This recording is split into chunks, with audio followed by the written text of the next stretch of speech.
Hello friends, എല്ലാവർക്കും പുതിയൊരു വീഡിയോയിലേക്ക് സ്വാഗതം.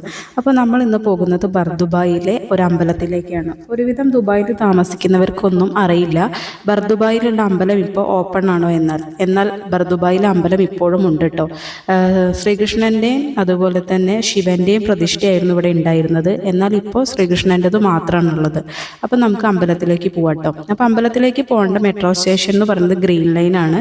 കുബൈബ മെട്രോ സ്റ്റേഷനിൽ ഇറങ്ങി കഴിഞ്ഞ് കഴിഞ്ഞാൽ നമുക്കിതാ മ്യൂസിയം വഴി ഇങ്ങനെ നേരെ കടലോരത്ത് കൂടെ പോയി കഴിഞ്ഞ് കഴിഞ്ഞാൽ ഈസിയാണ് അമ്പലത്തിലേക്ക് പോകാൻ വേണ്ടിയിട്ട്. അപ്പോൾ ഞാനും എൻ്റെ ഫ്രണ്ടും കൂടിയിട്ടാണ് പോയത്. അപ്പോൾ ഞങ്ങൾ ആദ്യം തന്നെ അവിടെ നിന്ന് ഒരു ചായ കുടിച്ചു. അവൾക്ക് ഒരു ചായ കുടിക്കണമെന്ന് പറഞ്ഞപ്പോൾ ഒരു ചായ കുടിച്ചു. ഞാൻ കഴിച്ചില്ല. അമ്പലത്തിൽ പോയി വന്നതിന് ശേഷം കഴിക്കാമെന്ന് വിചാരിച്ചു. അപ്പോൾ ഇതാണ് നമ്മൾ പോകുന്ന വഴി. അങ്ങേ അറ്റത്താണ് കേട്ടോ അമ്പലം. അപ്പോൾ ഈ പോണ വഴികളിലൂടെയൊക്കെ നിങ്ങളൊന്ന് കാണിച്ചു തരാമെന്ന് വിചാരിച്ചു. ഇതൊക്കെ കുറച്ചുകൂടെ ഈവനിങ് ആയി കഴിഞ്ഞ് കഴിഞ്ഞാൽ നല്ല ഭംഗിയാണ് കാണാൻ. ഇപ്പോൾ ഞാൻ ഏകദേശം ഒരു 4 മണി 4:30 ആ സമയത്താണ് കേട്ടോ പോകുന്നത്. അപ്പോൾ ഇതിൽ ഒരു ഇടവഴി പോലെയാണ് ഇങ്ങനെ പോകാൻ വേണ്ടിയിട്ടുള്ളൊരു സ്ഥലം. ഇതൊരു ഈസി വഴിയാണ്. പക്ഷെ നമുക്ക് ടാക്സിക്കോ അങ്ങനെയൊക്കെ പോവുകയാണെങ്കിൽ അങ്ങനെയും പോവാം. അപ്പോൾ ഞാനിങ്ങനെ നിങ്ങൾക്ക് ഈ ഒരു സ്ഥലമൊക്കെ ഒന്ന് കാണിച്ചു തരാമെന്ന് വിചാരിച്ചിട്ടാണ് ഇത് കൂടെ പോകുന്നത്. അപ്പോൾ ഇതാണ് നമ്മുടെ അബ്ര എന്ന് പറയുന്ന സ്ഥലം. ഇവിടെ ബോട്ട് സർവീസൊക്കെ ഉണ്ട്. നമുക്ക് ഈ ബോട്ടിൽ അപ്പുറത്തേക്ക് പോകാൻ വേണ്ടിയിട്ട് ഒരു 3 ദിർഹംസോ അങ്ങനെ എന്തോ ആണ്, എനിക്ക് കറക്റ്റായിട്ട് അറിയില്ല. അപ്പോൾ അങ്ങനെ നമുക്ക് അപ്പുറത്തേക്ക് പോകാൻ വേണ്ടിയിട്ട് പറ്റും. ഇവിടെ ഇവർ ടൂറിസ്റ്റിനെ വെയിറ്റ് ചെയ്തിട്ട് നിൽക്കണം.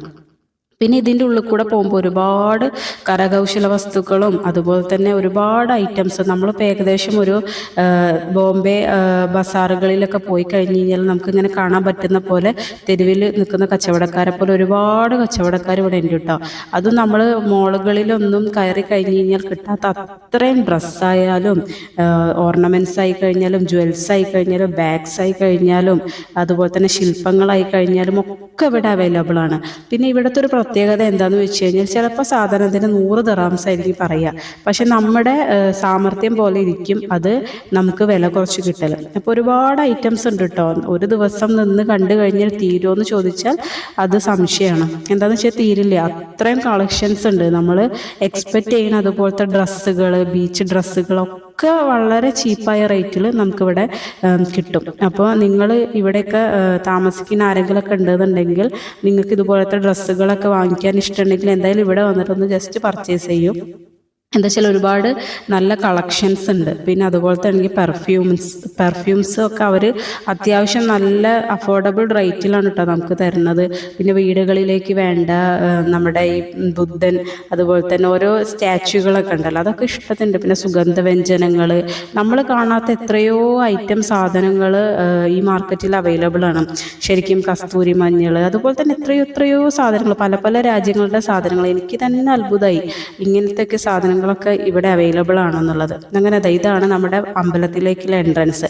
അപ്പോൾ ഇവിടെ ഒരു പൂജാ സ്റ്റോർ ഉണ്ട്. അപ്പോൾ ഞാൻ കുറച്ച് നമ്മുടെ പൂജാത്തട്ട് വാങ്ങിക്കാമെന്ന് വിചാരിച്ചിട്ട് ഇവിടെ കയറി. അപ്പോൾ 10 ദിർഹംസ് ആണ് ഈ ഒരു പൂജാത്തട്ടിന്. പൂവും അതുപോലെ തന്നെ ഒരു ലഡുവിൻ്റെ പാക്കറ്റും അതൊക്കെ ഉണ്ട്, ഇതിൽ നെയ്യ് അങ്ങനെയൊക്കെ ആയിട്ട്.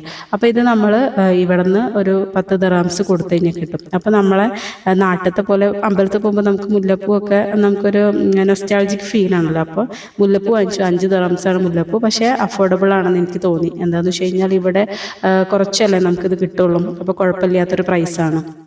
ഇതാണ് പിന്നെ അമ്പലത്തിലേക്കുള്ള പ്രോപ്പർ വഴി. പിന്നെ ഇതിൻ്റെ ഏറ്റവും വലിയൊരു പ്രത്യേകത എന്താണെന്ന് വെച്ച് കഴിഞ്ഞാൽ അമ്പലവും പള്ളിയും ഒരൊറ്റ ഒരു ഫ്ലോറിൻ്റെ ഒരു വ്യത്യാസത്തിലാണ് ഇവിടെ. ഇപ്പുറത്ത് പള്ളിയും അപ്പുറത്ത് അമ്പലം. അപ്പോൾ തന്നെ നിങ്ങൾ നോക്കൂ ഈ രാജ്യത്തിൻ്റെ ഒരു സൗഹൃദം എത്രത്തോളം മനോഹരമാണെന്ന്. മറ്റൊരു മതത്തിനെ പോലും അംഗീകരിക്കുന്ന ഒരു സൗഹൃദം. പിന്നെ അമ്പലത്തിൽ പ്രാർത്ഥിച്ച് വന്നു കഴിഞ്ഞപ്പോൾ ഞാനിവിടുന്ന് പ്രസാദം വാങ്ങിച്ചു. പിന്നെ അമ്പലത്തിലേക്ക് കയറുന്ന വീഡിയോ ഒന്നും എടുത്തില്ല കേട്ടോ, അതൊരു പ്രൈവസി. അവിടെ ക്യാമറ കയറ്റാൻ പാടില്ല എന്ന് എഴുതി വെച്ചിരിക്കുന്നു. അപ്പോൾ പിന്നെ എടുത്തില്ല.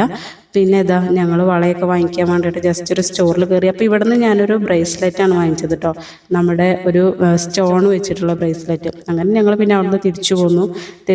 ഈ അബ്ര വഴിയാണ് പോയത്. പിന്നെ തിരിച്ച് ലുലുവിൽ കയറാൻ വേണ്ടിയിട്ടുണ്ടായിരുന്നു, കുറച്ച് സാധനങ്ങൾ വാങ്ങിക്കാനുണ്ടായിരുന്നു. അപ്പോൾ ലുലുവിലേക്ക് പോയി. ഇത് സ്റ്റേഡിയം ലുലുവിലാണ്. അപ്പോൾ കുബൈബയിൽ നിന്ന് നേരെ ഗ്രീൻ ലൈനിൽ തന്നെ സ്റ്റേഡിയത്തിലേക്ക് വന്നു. എന്നിട്ട് അവിടെ നിന്ന് കുറച്ച് സാധനങ്ങൾ വാങ്ങിക്കാനുണ്ടായിരുന്നു. അപ്പോൾ കുറേ ദിവസമായി ഒരു ചെടി വാങ്ങിക്കണം എന്ന് വിചാരിക്കണം. ഒരുവിധം സ്ഥലങ്ങളിലൊക്കെ പോയി കഴിഞ്ഞാൽ നല്ല പ്രൈസാണ്.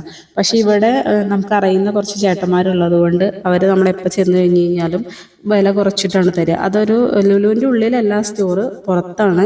പക്ഷേ അവർക്ക് നമ്മൾ അത്യാവശ്യം നല്ല പരിചയം ഉള്ളത് കൊണ്ട് അവരെപ്പോഴും വില കുറച്ചിട്ടാണ് തരിക. അപ്പോൾ അവിടെ ഒന്ന് കയറാമെന്ന് വിചാരിച്ചിട്ടാണ് മെയിനായിട്ട് പോയത്. അപ്പോൾ ഇതാ സ്റ്റേഡിയം ലുലു ഒരുവിധ ആളുകൾക്കൊക്കെ അറിയാമല്ലോ ഇവിടെ സ്റ്റേ ചെയ്യുന്നത്. അപ്പോൾ അവിടെ ഒരുപാട് കളക്ഷൻസ് ഉണ്ട് കേട്ടോ. ചെടിയുടെ ഈ കൂടുതൽ ഇൻറ്റീരിയർ പ്ലാന്റുകളാണ് നമ്മുടെ എന്താ പറയുക വീട്ടിൻ്റെ ഉള്ളിൽ ഒരു നെഗറ്റീവ് എനർജി പോകാൻ വേണ്ടിയിട്ട് നമുക്ക് ഉപയോഗപ്രദമാകും. അതുപോലെ തന്നെ പൂക്കളും ഒക്കെ ഉണ്ട്, ഫിഷ് എല്ലാതുണ്ട്. അപ്പം എൻ്റെ ഫ്രണ്ട് ഒരു ഫിഷിനെ വാങ്ങിച്ചു. അവളുടെ ഒരു ജോഡി ഫിഷ് നഷ്ടമായി എന്ന് പറഞ്ഞു. അപ്പോൾ ഒന്ന് വാങ്ങിച്ചു. അങ്ങനെ പിന്നെ ഞങ്ങൾ ലുലുവിൻ്റെ ഉള്ളിലൊക്കെ കയറി കുറച്ച് ബാഗും അങ്ങനത്തെ കാര്യങ്ങളൊക്കെ നോക്കാനുണ്ടായിരുന്നു. ഞാനൊരു ബാഗ് വാങ്ങിച്ചു. പിന്നെ ഇതൊക്കെ കളക്ഷൻസ് കേട്ടോ, കുഴപ്പമില്ലാത്ത കളക്ഷൻസ് ആയിരുന്നു.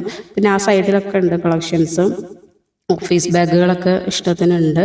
അപ്പോൾ നമുക്ക് വലിയ കുഴപ്പമില്ലാത്തൊരു റേറ്റും ഒക്കെയാണ്.